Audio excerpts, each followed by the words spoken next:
Boa tarde, pessoal. Eu me chamo Francisco Correia, sou aluno graduando da Universidade Federal do Maranhão, na modalidade PAFOR.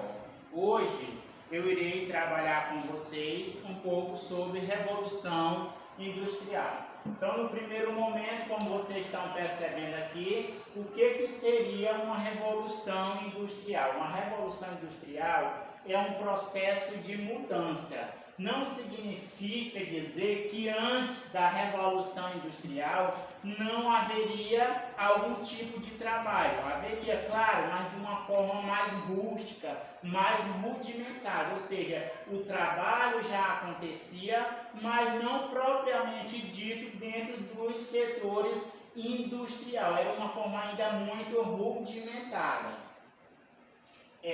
Na primeira Revolução Industrial aqui, que especificamente vocês podem estar observando, nós estamos falando aqui do século XVIII, mas vocês podem estar dizendo, Francisco, poxa, o que significa o século XVIII? Século XVIII nós estamos falando de 1750 ou 1760, sim. Mas onde tudo isso aconteceu? Obviamente que foi na Inglaterra.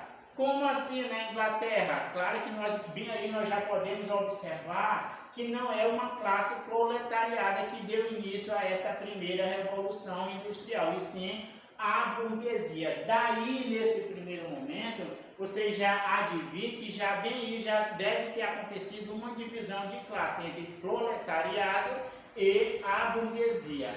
Mas quais foram os marcos históricos que aconteceu aqui dentro da primeira Revolução Industrial? Um dos marcos históricos foi o carvão e o outro foi a máquina a vapor. Gente, olha para mim, vê só esse período. Imagina vocês, nós falamos mais ou menos há 300 anos atrás, quando surge a primeira máquina a vapor. Isso é uma evolução e tantas. Hoje nós estamos em pleno século XXI, né, munido de tecnologia, né, mas para essa época, isso aqui correspondia a um avanço tecnológico muito grande. Então, para que vocês não esqueçam, olha lá, fique atento.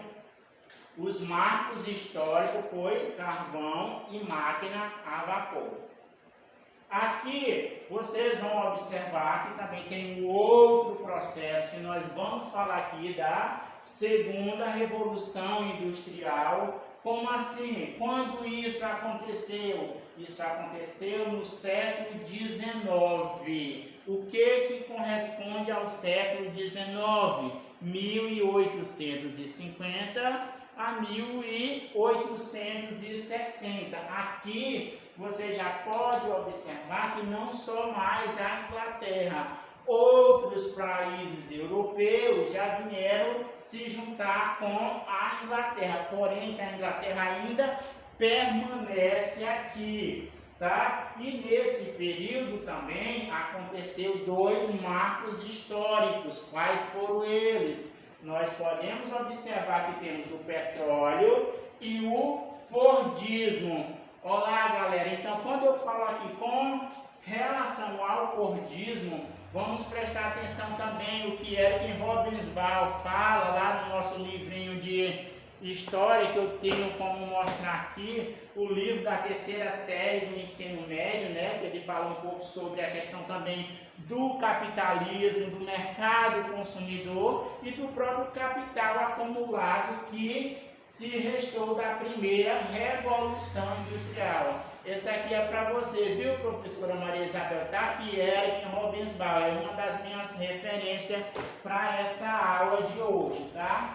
E hoje nós também aqui vamos estar falando do século XX e o século XXI, que é o período contemporâneo na qual nós estamos vivendo, que aí nós já vemos a Europa Ocidental junto com a Inglaterra, aqui nós já percebemos o Japão e a China junto nessa mesma caminhada. Então, gente, aqui praticamente nessa terceira Revolução Industrial está os países ditos de terceiro mundo estão de primeiro mundo, aliás, desculpem, de primeiro mundo, que estão unidos nesse mesmo patamar. Aqui nós temos como um marco histórico, nós temos aqui a informação, querendo ou não. Em pleno século XXI, nós sabemos que o que nos leva a essa associação de conhecimento, nessa descoberta de conhecimento, querendo ou não, é a informação. Se vocês observar essa informação lá antes da primeira Revolução Industrial, quem não lembra a questão da carta, a questão do telegrama, a informação custava muito de chegar até nas casas das pessoas. Hoje não, essa informação nós podemos acompanhar em tempo real. Isso graças ao quê? Graças à terceira Revolução Industrial, porque nós vivemos em período que a informação está aí a todo vapor. Agora, um dos marcos históricos, como eu já falei, a informação, e a outra, a questão da biotecnologia. O que é isso, gente? Essa biotecnologia hoje é uma tecnologia que ela está de ponta tanto na sede quanto no campo, onde o grande produtor, que nossa revolução não deixa de falar isso, ele pode estar fazendo alguns estudos voltados para aumentar a sua produção, como aumentar o seu maior, digamos assim, o seu maior rebanho, como melhorar o seu nível de carne, como melhorar o seu nível de semente. Então essa biotecnologia ela vem nos apropriar a esses fins. Fazendo um avanço geral da primeira e segunda, terceira Revolução Industrial, para que fique claro, não significa que tudo isso é o carro-chefe de tudo que já aconteceu. Claro que essas informações aqui, elas não chegaram a todas as pessoas. Ainda tem pessoas que não são munidas de tecnologia, isso é óbvio, sem sombra de dúvida. Porém, que em pleno século XXI, nós não podemos nos esconder de trás da porta para não fazer parte dessa informação. Hoje tem o computador, tem o celular, tem o tablet, enfim, tem N informações que estão em nossas vidas, estão dentro da nossa casa, estão lá na indústria, estão na escola, enfim, em qualquer setor que você trabalha, essa informação está lá, cabe você saber utilizá-las. Então, nos fatores locacionais, o que nos move, gente, o que nos move, observe o que vem aqui em primeiro momento, o capital, dinheiro. O capital é um dos elementos que nos move muito, porque em seguida vem a questão da mão de obra, logo em seguida vem a matéria-prima, depois vem o mercado consumidor, energia, olha aqui, ó, energia, gente, pegada de países de primeiro mundo. Não adianta você ter indústria, não adianta você ter matéria-prima, se você não tiver uma energia onde pode estar utilizando essas máquinas.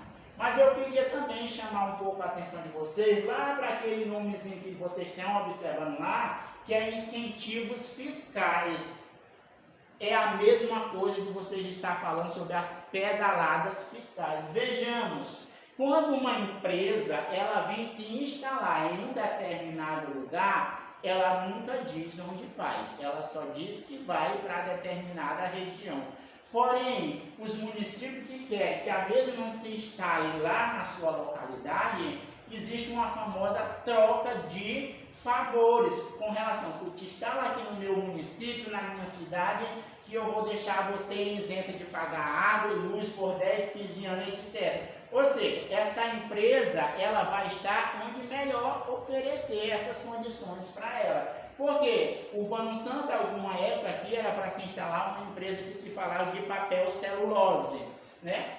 Está? Não está. Ela foi desviada para outro lugar. O motivo, a gente não sabe qual, mas tudo leva a crer que alguém ofereceu coisas melhores. Por quê? Questão de mão de obra, nós temos aqui. Matéria-prima, gente, o município de Urbano Santo tem demais, mas tem demais mesmo. E o mercado consumidor, a toda hora a gente vê os carros entrando e saindo com essas madeiras. Porém, que essa não se instalou no nosso município, o motivo da qual a gente não sabe ainda por quê, ok? Aqui nós podemos observar sobre a industrialização, meu povo. Ó. Países desenvolvidos. O que é um país desenvolvido, gente? País desenvolvido é aquele país dito de primeiro mundo, que tem uma tecnologia de ponta, tem seu setor industrial bem avançado, tá entendendo? Tem uma tecnologia aqui que oferece as melhores condições em qualquer que seja os setores. Aí vocês podem se perguntar, vem cá, Francisco, mas nós estamos nessas condições? Obviamente que não. Nós estamos ainda nas condições de países subdesenvolvidos. Isso implica em dizer em que, meus queridos? Que nós ainda compramos tecnologia de outros países. Então, os países em condições de país de primeiro mundo, os países nas fases de país subdesenvolvido, o subdesenvolvido ele está em uma pequena fatia da economia mundial, onde esses estão querendo sobreviver com suas próprias pernas, porém que não conseguem. Será que nós vamos sair dessa situação do Brasil nas condições que está? Isso aqui é uma crítica minha, onde as coisas, cada dia que passa, tem desvio disso e daquilo. Então, por favor, a gente observa que não estamos tão bem assim. Vamos aguçar o nosso raciocínio crítico, ok? Então, nós vamos ver a questão da industrialização brasileira, que só chegou de fato a nós nos desenvolvermos a partir da década de 30 e permanecemos até hoje, mas não com essa tecnologia tão avançada como de fato nós almejaremos, tá bom, gente? Aqui também nós podemos estar fazendo algumas ilustrações da industrialização brasileira aqui na década de 1980 e vamos até a questão de 2000, tá?